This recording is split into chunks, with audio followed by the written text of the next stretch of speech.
নমস্কার বন্ধুরা। তো আজকে টপিক হচ্ছে সোমালিয়া দেশের ব্যাপারে কিছু কথা। মন দিয়ে শোনো। সোমালিয়া দেশ এটি আফ্রিকায় আছে, ইস্ট আফ্রিকা, পূর্ব আফ্রিকায় একটা দেশ, যেখানে কেনিয়াও আছে, নাইজেরিয়া আছে, সোমালিয়াও আছে। এগুলো সব ইস্ট আফ্রিকার একটা ছোট্ট দেশ। তো সোমালিয়ার কথা মনে পড়লে তোমাদের মাইন্ডে প্রথম কী আসে? ডাকাতি, সমুদ্রের ডাকাতি হয় এই সোমালিয়া দেশের ইয়ং জেনারেশনের লোকরা। হ্যাঁ, শুনছো, তোমরা ঠিকই শুনছো। কেন তারা সমুদ্রে এত লুটপাট করে, তাদের কারণ কী? তো শুনে নাও, ভিডিওটা পুরো দেখো, ঠিক আছে? সোমালিয়া দেশ খুব গরিব দেশ, ঠিক আছে? অ্যাকচুয়ালি সোমালিয়া দেশের যেখানে তাদের মানে কি বলবো, যে একটা দেশ যেখানে তোমার নদীর সমুদ্রের তীরে বিচ, যাকে বিচ বলা হয়, ওখান থেকে একটু এগিয়ে গেলে ওইখানে এত পরিমাণের মাছ হয় সমুদ্র তীরবর্তী অঞ্চলে, এত পরিমাণের, ওখান থেকে প্রায় কয়েক কিলোমিটার, একদম সামনে তো মাছ পাওয়া যাবে না, একটু গভীরে পাওয়া যাবে। তো ওখানে এত পরিমাণের মাছ পাওয়া যায়, ওয়ার্ল্ডে সব থেকে বেশি ওই সমুদ্রের দিকে মাছ পাওয়া যায়। তার জন্য ইউরোপের অনেকে, আমেরিকা, ইউরোপ বা বিভিন্ন কান্ট্রি থেকে সেখানে এসে শিপে করে, ভেসেলস, যেগুলো বড় বড় শিপ বা ভেসেলস করে মাছ ধরতে আসে বিজনেসের জন্য। কিন্তু সোমালিয়া দেশের লোকেরাই সেই ব্যবসা করতে পারে না। তাদের শুধু একটা মাছের ব্যবসাই ছিল, সেটাও কেড়ে নিয়ে। এছাড়া সেই দেশ খুব গরিব কান্ট্রি দেশ। এবার ওখানে কাজ বাজ নেই, করবে কি? ইন্ডাস্ট্রিয়াল নেই, ওখানকার আর্মি নেই, ওখানকার নেভি নেই। ইজি বিভিন্ন দেশ থেকে লোকে এসে বাণিজ্য করতো, মাছ ধরতো, ঠিক আছে? তাদের কাছে তাতে কোনো পাওয়া নেই। যে দেশে কোনো নেতা বা মন্ত্রী বা কিছু নেই, কোনো সেনাবাহিনী বা নৌবাহিনী নেই, সেই দেশ কী করবে?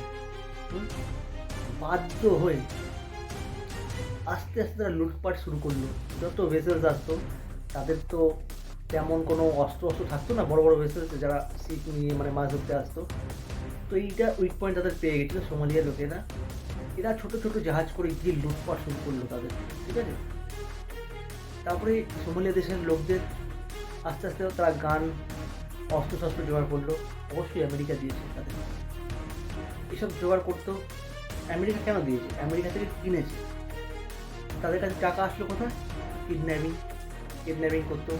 তারা গিয়ে অস্ত্র নিয়ে নিত, মানে অস্ত্র তো নিত না, মানে সেই টাকা নিত, বলতো আই নিড মানি। অবশ্যই টাকার জন্য সব লুটপাট করতো। তো ছোটো ছোটো যারা শিপ আসতো বা বড় বড় শিপ আসতো, তাদের উপরে তারা এক্সপার্ট ছিল কীভাবে লুটপাট করবে, এই দক্ষতা তাদের মধ্যে খুব ছিল। তো এই করতে করতে সব আস্তে আস্তে সোমালিয়া দেশে যত লোকেরা, যত ইয়ং জেনারেশনরা এইসব ব্যবসা শুরু করলো। তাদের এখন এইটা মানে এটাই তাদের প্রথম কর্ম, লুটপাট, কিডন্যাপিং, সমুদ্রে লুটপাট, ঠিক আছে? অনেক দূর পর্যন্ত, 300 কিলোমিটার 400 কিলোমিটার পর্যন্ত গিয়ে তারা আড্ডা মারতো সমুদ্রে। কোনো বড় বড় শিপ বা ভেসেলস যেত, সেখানে গিয়ে লুটপাট শুরু করতো। এতে তারা খুব দক্ষতা, খুব ডেক্সটারিটি তারা।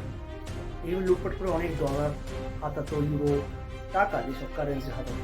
এই নিয়ে আস্তে আস্তে তাদের জায়গাটাকে একটু ডেভেলপ করলো, আরও উন্নত মানের অস্ত্র কিনলো, এইভাবে আরও বড় বড় কিডন্যাপিং করলো।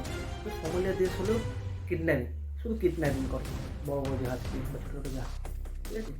এই যখন সমুদ্র যাবে, সোমালিয়া দেশের কাছাকাছি তো যাবে না, ওখান থেকে 200-300 কিলোমিটার দূরেও যাওয়া উচিত না। আসবে ওই কালো কালো নিগ্রো মালগুলো, আসবে আর লুটপাট করে নিয়ে চলে যাবে, ঠিক আছে? আর সোমালিয়া দেশের ওই আইল্যান্ডে বা ওই দেশের সামনে যত সব টক্সিক পদার্থ, সব বিষ পদার্থ, ওই কেমিক্যাল, রাসায়নিক সব ওইখানে ফেলতো। এর থেকে বিভিন্ন ওই দেশের রোগ জন্মাচ্ছে, ক্যান্সার, আরও অনেক রকমের রোগ জন্মাচ্ছে, ঠিক আছে? সেখানকার ডক্টররাও খুব ভালো পরিষেবা নেই, ডক্টর নেই বলে চলে। সেই দেশের লোকেদের চর্মরোগ, ক্যান্সার রোগ, এইভাবে রোগও জন্মাচ্ছে। তারা সেই কান্ট্রিটা একটা মানে আলাদাই কান্ট্রি হয়ে গেছে। গুন্ডা, বদমাইশ, দিনের রাতে লুটপাট, এইসবই চলছে। গরিব কান্ট্রিতে আমাদের শিক্ষার অভাব, ঠিক আছে? সোমালিয়া দেশের ব্যাপারে ছোট্ট করে উদাহরণস্বরূপ তোমাদের জানালাম। আর যদি আমার থেকে ভালো কেউ সোমালিয়া দেশের ব্যাপারে জানো, অবশ্যই আমাকে কমেন্টে জানাতে পারো। আমি জাস্ট মোটামুটি কিছু একটা বললাম তোমাকে। যদি ভিডিওটা ভালো লাগে আমাকে ফলো করতে পারো, লাইক